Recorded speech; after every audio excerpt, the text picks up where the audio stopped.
Bonjour, bienvenue dans ma chaîne aujourd'hui pour cette nouvelle vidéo. Mon nom c'est Gisèle, c'est toujours un plaisir pour moi de vous accueillir. Si c'est la première fois que vous découvrez ma chaîne, soyez la bienvenue. Installez-vous, écoutez la vidéo jusqu'à la fin. Et aussi, à la fin de la vidéo, participez au débat parce qu'on va poursuivre le débat dans la section commentaires. Alors, je vous dis merci. Je remercie tous ceux qui me suivent. Je remercie tous ceux qui continuent à m'encourager parce que c'est grâce à vous que je peux continuer aussi encore à faire des vidéos. Alors, aujourd'hui, je vais vous parler de Kémy Séba. Hein, vous connaissez Kémy Séba, le grand panafricaniste africain, hein, qui est perçu en France comme étant un extrémiste, mais pour nous les Africains, c'est un panafricaniste, un grand panafricaniste. Ok? Et vous connaissez son combat. Le combat, c'est qu'il lutte pour le néocolonialisme. Il combat le néocolonialisme. C'est-à-dire que Kémy Séba dire que les Africains doivent être maîtres chez eux, ils doivent décider pour eux-mêmes, ils n'ont pas besoin des puissances étrangères pour leur dire quoi faire. Ok? Alors, qu'est-ce qui s'est passé? C'est que Kémy donc a été approché par le journaliste qui s'appelle Yves Théréard, hein, Yves Théréard qui fait des émissions, des grands entretiens, un magazine de 28 minutes qui devait être diffusé dimanche à 23h30.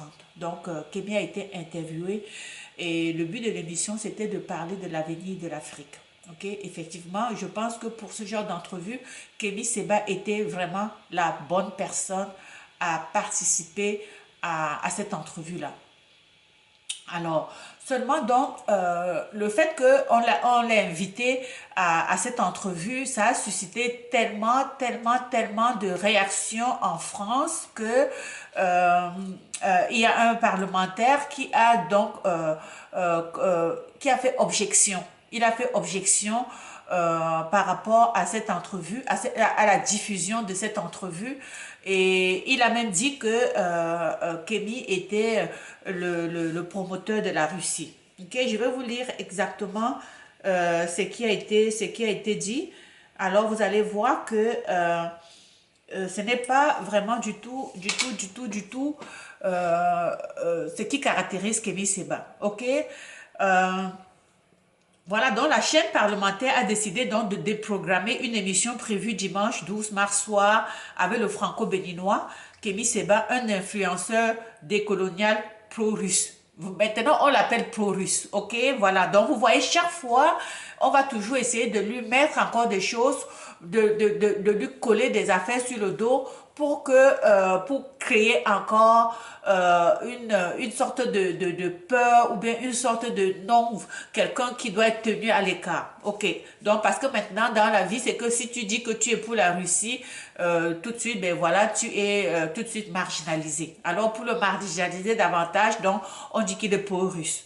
Donc cette décision donc, est fait suite à des discussions avec le député Renaissance, c'est Thomas Gazilou. Ok, c'est ce député-là qui est en même temps président de la commission de la défense nationale et des forces armées de l'Assemblée nationale.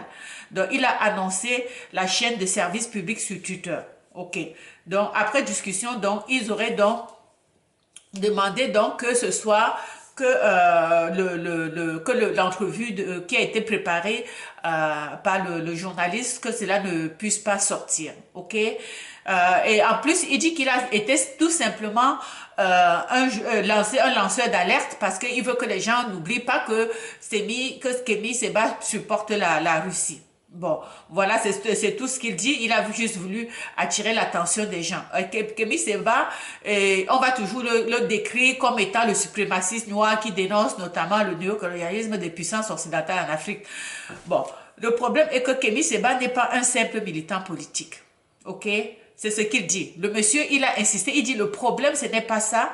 Il accuse l'intéressé d'être un relais de la propagande russe et de servir une puissance étrangère qui alimente le sentiment anti-français. Ok. Le député a évoqué la difficulté de donner la parole au plus grand nombre dans une démocratie sans se faire le relais de personnes mal intentionnées. Outre la parole, l'intentionnalité doit être prise en compte, a-t-il déclaré. Donc, ce qui fait que à la fin, quand il a dit ça, avec tous les commentaires qui sont sortis, ben, la chaîne a tout simplement décidé donc de retirer, donc de ne pas diffuser cette entrevue-là. Sauf qu'une chose, ils ont oublié une chose, c'est que Kémy, lui, lors de cette entrevue, il avait enregistré sa version, il avait enregistré l'entrevue. Donc, cette entrevue-là, il a dit qu'il allait mettre cette entrevue disponible sur Twitter. OK? Mais par contre, j'avais ici un extrait de cette entrevue-là. Je vais voir si je l'ai encore ici. Je l'avais mis ici. Par contre, on va aller voir si c'est encore disponible. Vous allez écouter, par contre. OK. Donc, écoutez, ça c'est une partie. Pourquoi autant de haine envers la France? Ça, c'est votre observation, qui est des plus subjectives. Vous appelez haine ce que nous appelons volonté de justice, volonté de souveraineté, volonté d'autodétermination, volonté de cessation définitive, totale du néocolonialisme. Il y a eu une première phase de décolonisation qui malheureusement n'a pas été à son terme. Dans les années 60. Voilà, et il y a une ultime phase. Thomas Sankara avait initié cette deuxième phase de lutte. Président du Burkina Faso, hein. Tout à fait. Et il y a cette dernière phase au XXIe siècle où nous essayons avec quelques autres d'animer justement cette... Ça passe par quoi? Ça passe par l'éducation de masse, l'éducation politique. Gramsci parlait de la bataille culturelle. La bataille culturelle est plurisectorielle.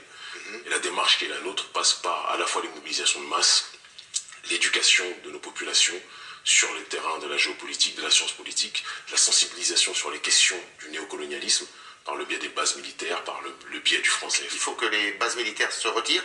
Si vous avez l'armée américaine qui vient à Paris et qui squatte la Tour Eiffel, qui squatte les lieux stratégiques chez vous, vous qui êtes un souverainiste, M. Tréhard, d'après ce que je sais, je pense que vous ne serez pas content. Bien, ce qui est valable pour vous est valable pour nous aussi. Nous sommes tous des êtres humains. Et le franc CFA, le franc CFA, la réforme, les changements sont en train d'être opérés, si je puis dire. Je ne pense pas que ça aille à la vitesse que vous souhaiteriez. Monsieur Tréhard, c'est pas parce qu'on met du mascara sur un cocard que le cocard disparaît. Et ce sont des changements cosmétiques, même si je reconnais que suite à nos mobilisations et aux diverses incarcérations et interdictions d'entrée sur le territoire qu'on m'a imposées ces dernières années en Afrique francophone, en effet, il y a eu officiellement la disparition du compte d'opération, qui est quand même un acte symbolique fort, mais qui reste un acte symbolique. Mais l'arrimage du franc CFA à l'euro... Donc, voilà, ça c'est une partie. Ça, vous comprenez, hein, vous avez vu, ça c'est une partie de l'entrevue, c'est vraiment le début de l'entrevue. Alors, sur Twitter, il faut aller voir la diffusion de l'entrevue. Moi, je vais aller chercher ça, l'entrevue au complet. Vous comprenez pourquoi les Français continuent, ou bien l'Occident essaye de museler ce garçon, ce jeune homme, ce brillant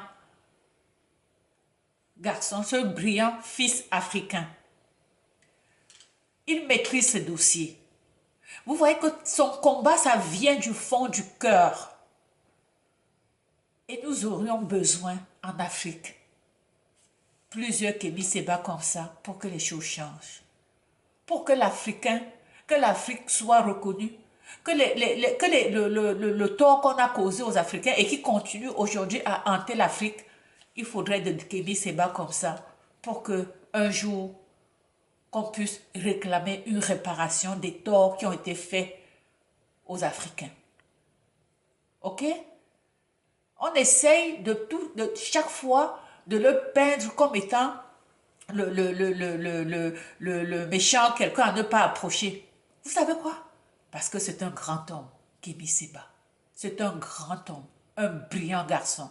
Et c'est Dieu qui nous a donné ce garçon-là qui fait un travail extraordinaire. Jusqu'à présent, si les Africains, si la jeunesse africaine aujourd'hui s'intéresse à ce qui se passe dans le monde, c'est parce qu'il y a quelqu'un en Afrique comme Kémy Séba. Et vraiment, vraiment, chapeau à ce jeune homme. Chapeau, chapeau. Je ne manquerai jamais, je n'aurai jamais assez de mots pour lui dire chapeau et lui dire à quel point il fait un travail extraordinaire. Voilà, donc je vous invite à aller sur Twitter pour retrouver l'entrevue au complet. Je comprends pourquoi ils ont eu peur que ce soit diffusé. Il est très brillant. Tout ce qu'il dit, c'est exact. C'est exact. Pourquoi les autres peuples peuvent réclamer des réparations? Pourquoi les autres peuples peuvent demander qu'on sorte de leur pays, on respecte? Aujourd'hui, on est en train de lutter, les gens, vous voyez tout l'appui qu'on apporte à l'Ukraine pour que la Russie quitte l'Ukraine. Pourquoi l'Afrique ne peut pas eux-mêmes, déjà, eux, ils sont en train de vouloir, ils disent quitter et on ne les écoute pas? Il nous faut des gens comme des Kémy Séba pour pouvoir être notre porte-parole, qui n'ont pas peur de parler, qui maîtrisent leur dossier et qui sont prêts à tout pour se faire comprendre et se faire entendre. Voilà. Donc, je voulais vous parler de cet événement-là et surtout pour vous dire que soyons unis. Soyons unis. Voilà. On se retrouve pour une prochaine vidéo. Ciao.